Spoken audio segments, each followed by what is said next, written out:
ये सोचकर ही रोंगटे खड़े हो जाते हैं कि आने वाले दिन में अगर अमेरिका के किसी मिड यूनिवर्सिटी में जहां हजारों भारतीय छात्र पढ़ रहे हैं वहां किसी एक भारतीय छात्र के साथ कुछ गलत हो जाता है। अब वो छात्र कोई गलत कदम उठा लेता है और या फिर कोई झगड़ा हो जाता है या कुछ भी गलत हो सकता है, लेकिन जब वहाँ का प्रशासन इस मामले को हल करने या न्याय देने की वजह इसे दबाने की कोशिश करता है और जब भारतीय छात्र कहते हैं कि ये गलत हुआ है और इनकी जांच होनी चाहिए, तब यूनिवर्सिटी उन सभी भारतीयों को कहता है कि अपना सामान उठाओ और कैंपस से निकल जाओ। उन्हें ज़बरदस्ती कैंपस से बाहर निकाल दिया जाता है, रेलवे स्टेशन पर छोड़ दिया जाता है और गाइड्स द्वारा पीटा जाता है। फिर हमारे प्रधानमंत्री को बीच में आना पड़ता है ताकि भारतीय छात्र की जान बच सके और वहाँ कोई अनहोनी ना हो। ये सोचकर ही दिल दहल जाता है कि अगर किसी वार्डन या प्रोफेसर ने भारतीय छात्रों को ये कह दिया कि ज़्यादा आवाज़ मत उठाओ, तुम एक छोटे देश से हो, हमारी जीडीपी तुमसे कहीं ज़्यादा है, तुम यहाँ मुफ्त में खा रहे हो, ये न केवल अन्याय है बल्कि नस्लीय हमला भी है। काश ऐसा कभी भारतीय छात्र के साथ ना हो। काश हमारे प्रधानमंत्री को कभी ऐसी स्थिति में ना आना पड़े कि उन्हें भारतीय छात्रों की जान बचाने के लिए हस्तक्षेप करना पड़े, लेकिन हमारे देश में कुछ ऐसा ही हुआ है। हमारे देश की शिक्षा व्यवस्था की हालत किसी से छिपी नहीं है। जब हम शिक्षा क्षेत्र में विश्व गुरु बनने की राह पर हैं और एक घटना सामने आई। KIIT यूनिवर्सिटी में नाम सुनकर तो लगता है जैसे IIT जैसा है, लेकिन बस आगे किट कलिंगा यूनिवर्सिटी है जोड़ दिया गया है। यह एक बेहद दुखद घटना घटी। प्रकृति लम्साल जो किसी तीसरे बीटेक छात्र थी, उनकी एक बहुत ही गंदी और शर्मनाक और शायद सट्टा के नशे में चूर एक लड़के से रिश्ते थे। बताया जा रहा है कि ये लड़का लखनऊ से था और इसका राजनीतिक बैकग्राउंड भी था। रिश्ता बिगड़ गया, जहरीला हो गया और आजकल सबको एनिमल बनना पसंद है। एक टॉक्सिक रिश्ते में कुछ लोग कहते हैं कि ब्लैकमेलिंग भी हो रही थी।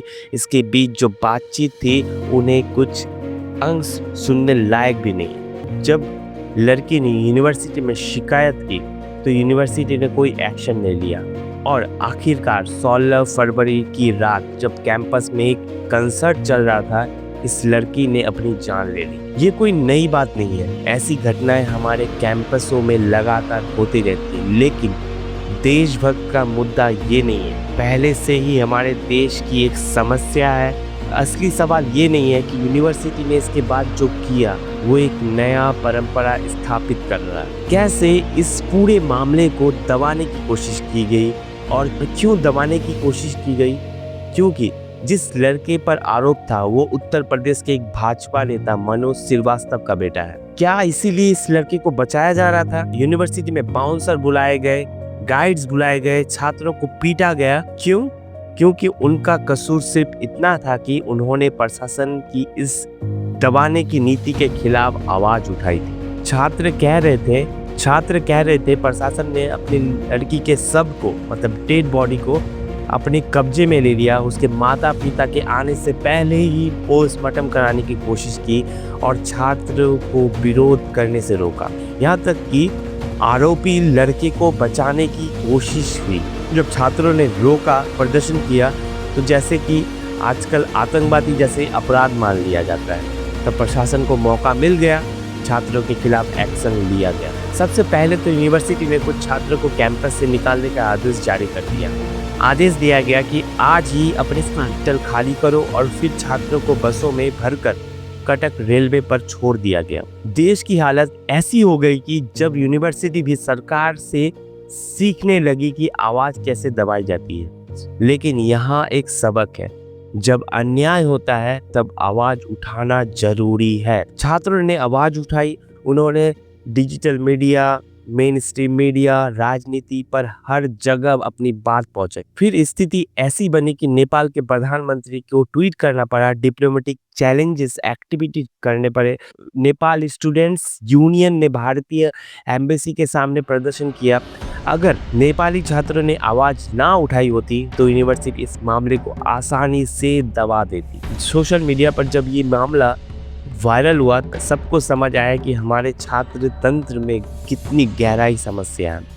वार्डन और प्रोफेसर छात्रों को कह रहे हैं तुम्हें मुफ्त में खिला रहे हैं, हमारा जीडीपी नेपाल से ज़्यादा है। क्या यह स्टैंड कॉमेडी से ज़्यादा अपमानजनक नहीं है? क्या ये देश की छवि खराब नहीं कर रहा है? छात्र ने इन बातों को रिकॉर्ड किया। जब ये वायरल हुआ तब यूनिवर्सिटी को समझ आया कि ये मामला हाथ से निकल गया है। फिर डैमेज कंट्रोल शुरू हुआ। पहले कहा गया बाहर निकलो, कैंपस छोड़ो, फिर कहा गया वापस आ जाओ। छात्रों ने एनडीए साइन कराए जा रहे थे कि उन्होंने गलती की, यूनिवर्सिटी की कोई गलती नहीं है। जब मामला और बिगड़ा तब यूनिवर्सिटी को आखिरकार माफ़ मांगनी पड़ी। नेपाल के प्रधानमंत्री और KIIT के फाउंडर के बीच बातचीत हुई, तब जाकर छात्रों को वापस बुलाया गया। वार्डन मंजूषा पांडे जिन्होंने छात्रों को अपमान किया उन्हें सस्पेंड किया गया, गार्ड्स को नौकरी से निकाल दिया। लेकिन असली सवाल ये है कि अगर ये लड़की अपनी जान लेती है तो यूनिवर्सिटी को बचाने की ज़रूरत क्यों महसूस हुई? क्या ये इसीलिए था क्योंकि आरोपी मनोज श्रीवास्तव का बेटा था? क्या इसीलिए नेपाली छात्र के साथ ऐसा व्यवहार किया गया जिसकी जांच होनी चाहिए?